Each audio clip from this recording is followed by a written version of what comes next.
Namaste everyone. I am Anup Sahu, and today we will understand what is DevOps, and what today we will understand what is DevOps, okay, and why DevOps is required.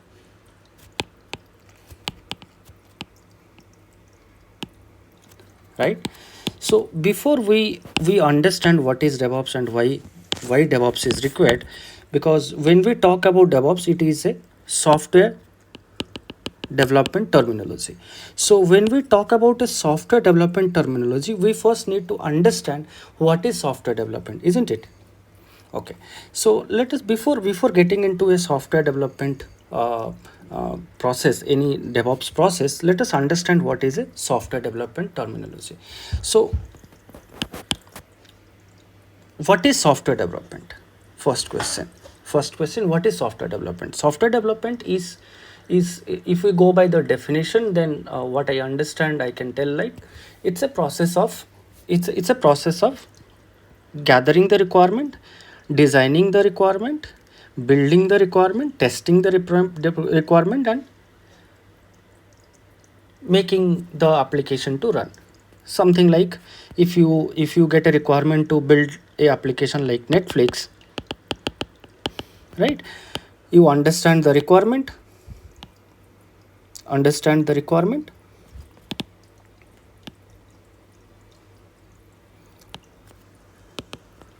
Once you understand the requirement, then design the requirement.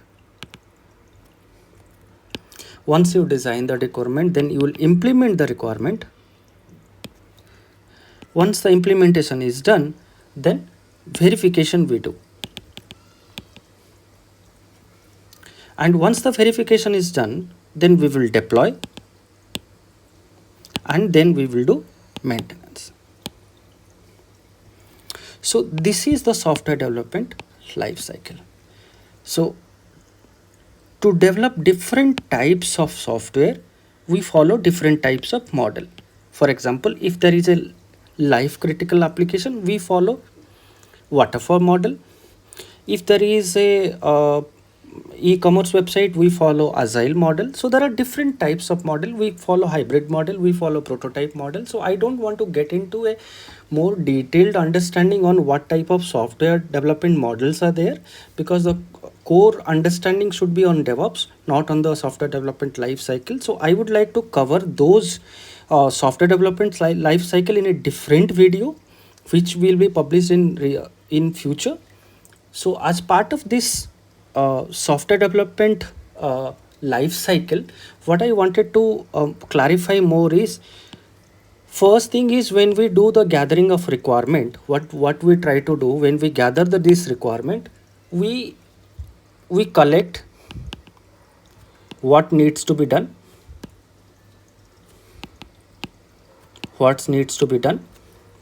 in the form of some business requirement, right? We call it as BRS. We can call it as a BRS, or it can be anything. It can be epic as part of agile, right? So we collect this epic by the business development team or business analyst team. Like, once these requirement are gathered, then what we do is, we try to transform this requirement into technical document, right? So we transform this document into a technical document. So this business requirement document, which will be non-technical document, will be transferred into a technical document like FRS, SRS, HLD, LLD, all these things. There are various types of document will be prepared. And one more thing I forgot to tell here is, once we understand the requirement, we try to do the feasibility also, because without understanding the feasibility or without knowing the feasibility, we will not do any type of design most of the cases. Okay, so once we know that, okay, these are all the skill set that I have, these are all the technology that I can build the software for. X company can have x set of skills and x setups, y set of requirement, and it cannot if a company having SAP knowledge cannot go and develop in application in Angular, right? So a Angular company cannot go and develop application in SAP unless it is hiring people from the market, and everything a company has to look into it before we get into the before getting into the contract phase, right? So after getting into the you know transferring after getting understanding the requirement, what it will they will do is they will try to design the documents. Once they try to design the document, then they will start doing the implementation. There only software developers comes to the picture. Software developers, testers, and all these people will DevOps engineers, right? So all these people will come to the picture, right? And once this implementation is there, then we create, in this part we create the application. What we do, we create the application. What we do, we create the application, right? So as part of implementation, we create the application. Once the application is created, then we do verification. When we say verification, it is nothing but testing, right? So once the verification is done, we do testing. Then after the testing is done, if the testing team is telling that okay, our application is good to go and we can make it live, then what we do, we ask the DevOps team to deploy the application. It can be a IT infrastructure team or DevOps team or any team who handles the deployment. They will deploy the application. Once the application deployment done, then you can type in the URL, or you can access it locally or desktop app or mobile app, whatever it is the mode of deployment, or wherever the application needs to be on live, you will see that application live. Once application goes on live, then we get into a maintenance phase. So this is the complete history of software development life cycle, right? So after understanding what is software development, SDLC, right? One second. Okay, so after understanding the software development life cycle, now the next thing comes is DevOps, right? We were discussing about infrastructure team, we were discussing about a IT infrastructure team who deploy the application, who does after the development process, they takes care of the application. So the question is, why that team is required? The developer also can deploy the application, yes. So before we get into that discussion, I wanted to give some statistics. Okay, so statistics one is in 2017,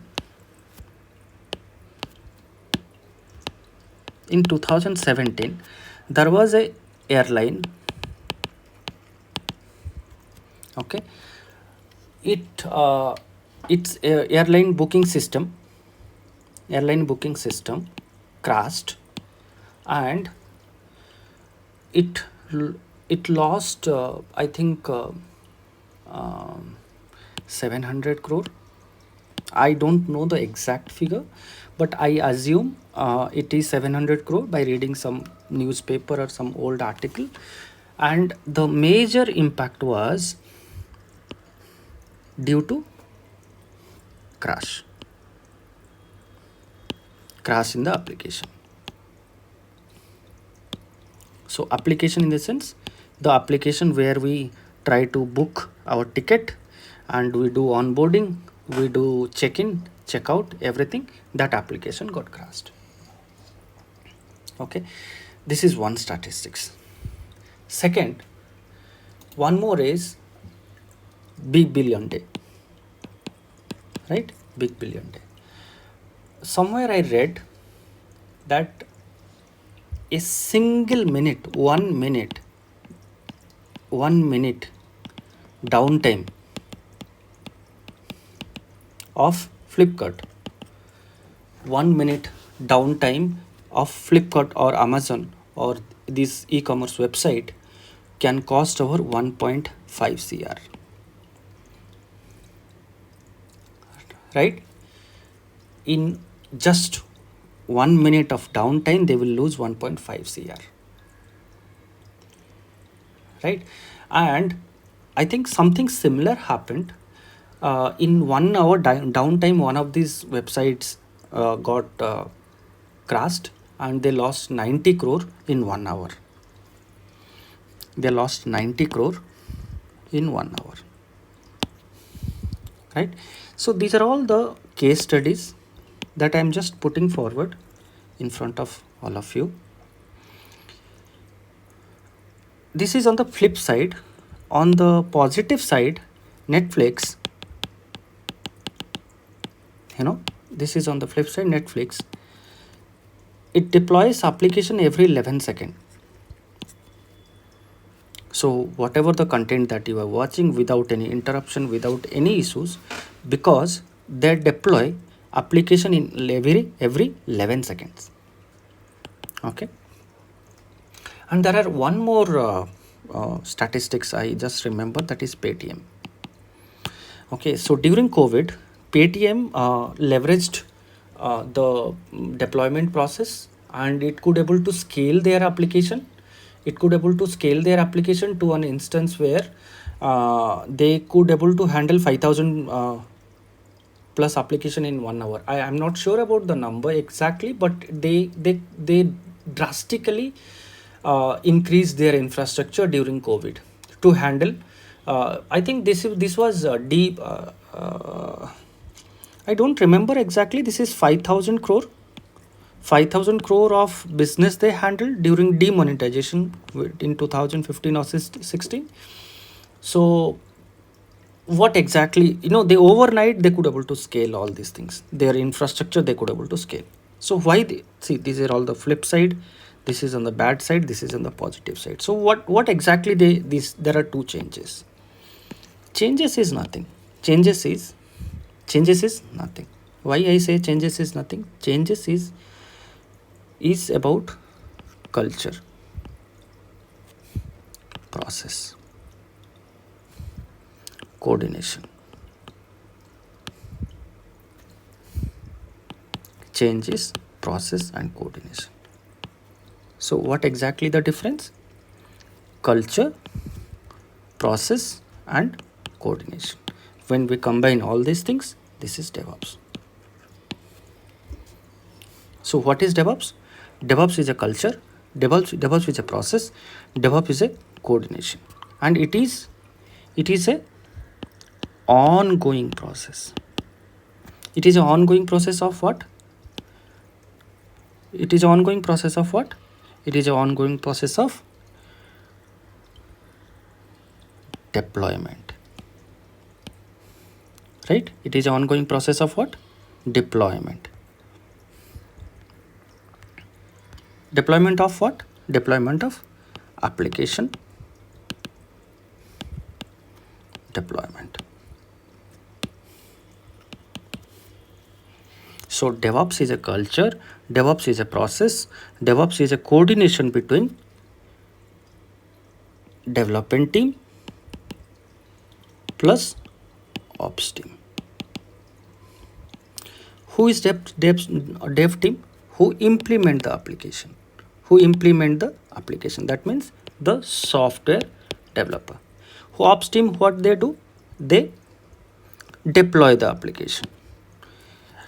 So this coordination is nothing but DevOps. How they communicate, how they interact, how they build the application, what tool they use, what programming language they use, how they do deployment, what should be the best practice. All these things is nothing but DevOps. Right? In 2017, what happened? Airlines lost 700 crores because of lack of coordination. And one of these e-commerce site lost in 1 hour how much? 90 crore. If they go down 1 minute during Big Billion Day sale, what will happen? 1.5 CR they will lose. So this is the flip side. If there is a better coordination, then what is the benefit? The benefit is Netflix. Every 11 seconds, they deploy the application. Paytm, 5,000 crore revenue during demonetization process. Right? Now, coming back.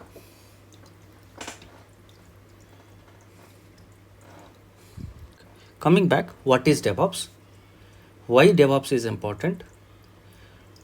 What exactly we do as part of DevOps? So all these things we are going to learn, right? And what is also future ahead, because generative AI has come, then AI ops is also there.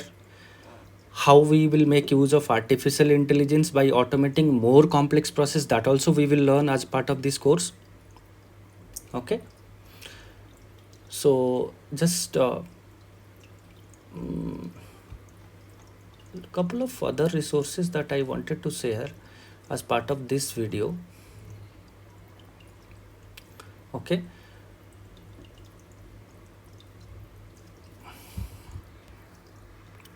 okay, before I go back to the other topic in DevOps, I wanted to just write down what are the consequences. What are the consequences if you do not adopt DevOps, or if your company is not adopting DevOps? Then what will happen? Errors will increase, time to market will increase. Okay, then you will not have good customer satisfaction, because when your time to market is less, automatically your deployment rate is less. Means if someone is reporting a bug in XYZ days, then you cannot give in next one day that same the fix you cannot give in next one day. So if you let us assume after 10 days you are giving, so 10 days another 100 people will report that bug. That means customer satisfaction will go, downtime will be there, right? This is a competitive market, right? When we go for a competitive market, downtime is nothing but it's inconvenience, right? So you will fall behind, right? So how exactly we can fix this? By implementing DevOps, right? By implementing DevOps. So what exactly we do as part of this DevOps life cycle? What exactly we do as part of this DevOps life cycle is we plan. First, what we do? We plan. Plan means we define what needs to be done.